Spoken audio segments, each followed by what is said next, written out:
നീ അങ്ങോട്ട് നോക്കി. ഇപ്പൊ എല്ലാവരും എന്നെ സ്ഥിരം ഞാൻ കമന്റ്സ് നോക്കാറില്ല കേട്ടോ. കാരണം മര്യാദക്ക് കീഴടങ്ങിയില്ലെങ്കിൽ പൊട്ടിക്കും ഞാൻ. ഒലക്കപ്പൊട്ടി എന്താ സംഭവിക്കാന്നറിയോ? കമന്റ്സ് വായിച്ച നമ്മുടെ അച്ഛനും അമ്മമാരും വരെ എണീറ്റ് നിന്ന് കുഴിന്ന് അടിക്കും. ആ രീതിയിലാണ് പറയുന്നത്. വേറെ ആരുമല്ല, കോൺഗ്രസ് തന്നെയാണെന്ന് എനിക്കറിയാം. അത് ഞാൻ പറഞ്ഞതല്ലേ. 8 പ്രാവശ്യം പറഞ്ഞു കാണും. സംഗി, ചാണകം എന്നൊക്കെ വിളിക്കും. അപ്പൊ എനിക്ക് ഒരു ശുഭകാര്യത്തിന് വരുമ്പോ വേണ്ടാത്ത വർത്തമാനം പറയല്ലേ എന്റെ അവരോട് ചോദിക്കാനുള്ളത്, ഈ ചാണകം എന്ന് പറയുന്നത് ഏറ്റവും പൂജ്യമായിട്ടുള്ളൊരു വസ്തുവാണ്. നീ എന്താടാ ചാണാൻ ചവിട്ടിയ പോലെ നടക്കണത്?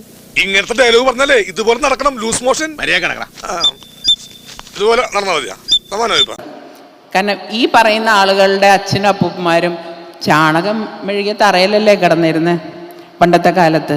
അത് ശരിയാ, അത് ശരിയാ. പൂജ, അമ്പലത്തിലെ പൂജയ്ക്ക് 5 ഗവ്യങ്ങളിൽ 5 എണ്ണം പശുവിൻ്റെ ചാണകം ഇതുമായിട്ട് ബന്ധപ്പെട്ടാണ്. അത് കുടിക്കാൻ ഒരു ബുദ്ധിമുട്ടും ഇല്ല. അത് കഴിഞ്ഞിട്ട് ചാണകത്തിനെ കുറ്റം പറയും. അങ്ങനെ പറഞ്ഞു കൊടുക്കണ. പക്ഷെ ഒരു കാര്യമുണ്ട്, പറയുന്തോടും നമ്മുടെ പ്രാധാന്യം കൂടി കൂടി വരികയാണ്. ഇത് വല്ല നടക്കുന്ന കാര്യമാണോ? ഇവിടെ എല്ലാവരും ചോദിക്കും, താമര വിരിയോ വിരിയോ വിരിയോ എന്ന്. എന്തത്ര സംശയം, ആദ്യത്തെ താമര വിരിയണത് തൃശ്ശൂരായിരിക്കും.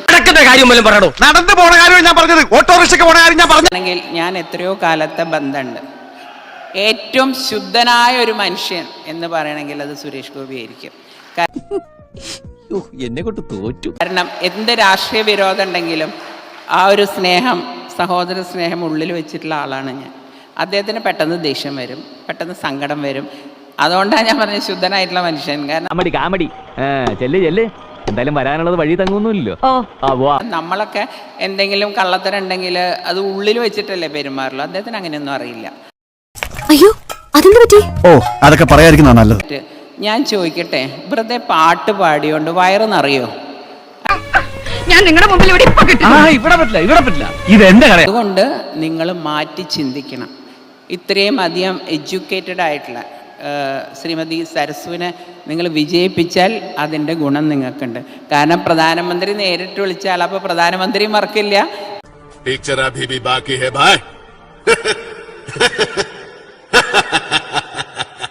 കാര്യം ചെയ്യാൻ പറ്റും. ഇപ്പൊ കോൺഗ്രസിന് ആരെങ്കിലും ജയിച്ചാൽ അവിടെ പോയിട്ട് എന്ത് ചെയ്യാനാ? ഞാൻ അതിന് തന്നാരും വിളിച്ചില്ല. വിളിച്ചു തന്നെയല്ലേ.